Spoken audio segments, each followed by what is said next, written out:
Regular political scenes కు భిన్నంగా అత్యంత కామ్ గా కనిపించే ఆ నియోజకవర్గంలో ఇప్పుడు ఎందుకు సౌండ్స్ వినిపిస్తున్నాయి? ఎన్నికలకు ఇంకా సమయం ఉన్నా ఇప్పటి నుంచి రాజకీయ వేడి రాజుకు విడతల వారిగా ఇక్కడ అభ్యర్థులను మారుస్తున్న ప్రజలు వచ్చే ఎన్నికల నాటికి ధర్మాన కృష్ణదాస్ కు మళ్ళీ పట్టం కడతారా లేక రమణమూర్తినే గెలిపిస్తారా? ఉమ్మడి శ్రీకాకుళం జిల్లాలోని నర్సన్నపేట అసెంబ్లీ నియోజకవర్గంలో రాజకీయ పరిణామాలు మారుతున్నాయి. వైసీపీ వర్సెస్ టీడీపీ మధ్య రాజకీయ వ్యూహాలు మారుతున్నాయి. నేతల మధ్య రాజకీయ పరిస్థితులు కూడా మారుతున్నాయి. ఈ నేపథ్యంలో వచ్చే ఎన్నికల నాటికి ఏ నాయకుడు ప్రజలను తన వైపు తిప్పుకుంటాడో అనే విషయం ఆసక్తిగా మారింది. గత చరిత్రను గమనిస్తే దాదాపు 2004 నుంచి ఇద్దరు నాయకుల మధ్య ఈ నియోజకవర్గంలో రాజకీయాలు కొనసాగుతున్నాయి. టీడీపీ తరపున భగ్గు రమణమూర్తి, వైసీపీ తరపున ధర్మాన కృష్ణదాస్ రాజకీయ వ్యూహాలను అమలు చేస్తూ తమదైన శైలిలో దూసుకుపోతున్నారు. 2004 నుంచి 2009 వరకు కాంగ్రెస్ తరపున ధర్మాన కృష్ణదాస్ ఇక్కడ విజయం సాధించారు.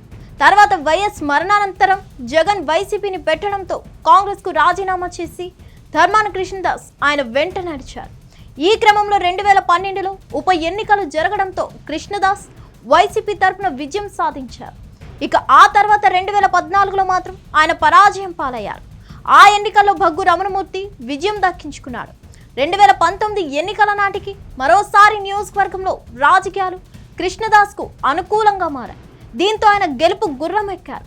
మళ్ళీ 2024 వచ్చేసరికి టీడీపీ తరపున భగ్గు రమణమూర్తి పోటీ చేయడం, ప్రజలు ఆయన్ను గెలిపించడం జరిగిపోయింది. మొత్తంగా సుమారు 20 ఏళ్లుగా ధర్మాన కృష్ణదాస్ వర్సెస్ టీడీపీ మధ్య రాజకీయంగా పోరాటం సాగుతుంది. ఈ క్రమంలో కొందరు నాయకులు మారినప్పటికీ గత 2014 నుంచి భగ్గు రమణమూర్తి వర్సెస్ కృష్ణదాస్ మధ్య గెలుపు దోబూచులాడుతుంది. ఒక ఎన్నికలో ఒకరు గెలిస్తే మరొక ఎన్నికలో మరొకరు విజయం సాధిస్తున్నారు. విడతల వారిగా ఇక్కడ అభ్యర్థులను మారుస్తున్న ప్రజలు వచ్చే ఎన్నికల నాటికి ధర్మాన కృష్ణదాస్ కు మళ్ళీ పట్టం కడతారా అనేది ఆసక్తిగా మారింది. 2014లో రమణమూర్తి గెలిపించారు. 2019లో కృష్ణదాస్ను ఎన్నుకున్నారు. మళ్ళీ 2024 వచ్చేసరికి రమణమూర్తికి ఇక్కడ ప్రజలు అనుకూలంగా మారారు.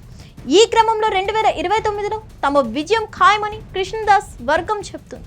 అయితే రాజకీయాలు ఎప్పుడు విడతల వారిగా మారుతూ ఉంటాయా? ప్రజల ఆలోచన విధానాలు కూడా విడతల వారిగా మారుతూ ఉంటాయా అనే విషయం చెప్పలేం. కానీ వైసీపీలో మాత్రం ఆశలు కనిపిస్తున్నాయి. మరోవైపు కృష్ణదాస్ కూడా దూకుడుగానే వ్యవహరిస్తున్నారు. అయితే వయసు రీత్యా కొంత ఆయన ఆరోగ్య సమస్యలు ఎదుర్కొంటున్నప్పటికీ పార్టీ తరపున కార్యక్రమాల్లో పాల్గొంటున్నారు. దీంతో నర్సన్నపేట రాజకీయాలు ఆసక్తిగా మారాయి. ఇరువురి మధ్య రాజకీయ సవాళ్లు ప్రతి సవాళ్లు కొనసాగుతున్నాయి. నియోజకవర్గంలో పర్యటనలు కూడా అలాగే సాగుతున్నాయి. ఏ చిన్న కార్యక్రమం తలపెట్టినా వైసీపీ తరపున ధర్మాన కృష్ణదాస్ ఖచ్చితంగా పాల్గొంటున్నారు. ఇక టీడీపీ తరపున కూడా ప్రతి నెల 1వ తారీఖున ఇచ్చే పింఛన్ల కార్యక్రమంలో రమణమూర్తి హాజరవుతున్నారు. ఇలా ఎవరికి వారు పోటాపోటీగా వ్యవహరిస్తుండడం విశేషం. మరి 2029లో విజయం ఎవరిని వివరిస్తుందనేది చూడాలి. మరిన్ని అప్డేట్స్ కోసం stay tune to hit TV. Hit TV app ఇందులో short news, live news, entertainment shows, movies, digital magazines తో పాటు మీ జిల్లా వార్తలను కూడా ఫ్రీగా చూడొచ్చు.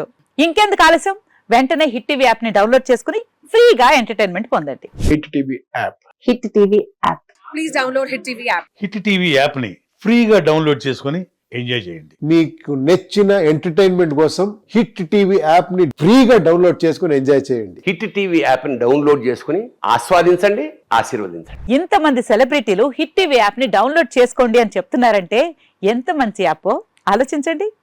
అమెరికా అమెరికా అమెరికా అమెరికాలో చదవాలనుకునే వాళ్ళకి విశ్వసనీయమైన పేరు మన శౌర్య కన్సల్టెన్సీ. UK లో 1 year masters. UK లో 1 year masters. 2 years work permit up to 5 years visa. Contact Saurya Consultancy. Contact 89851 89851.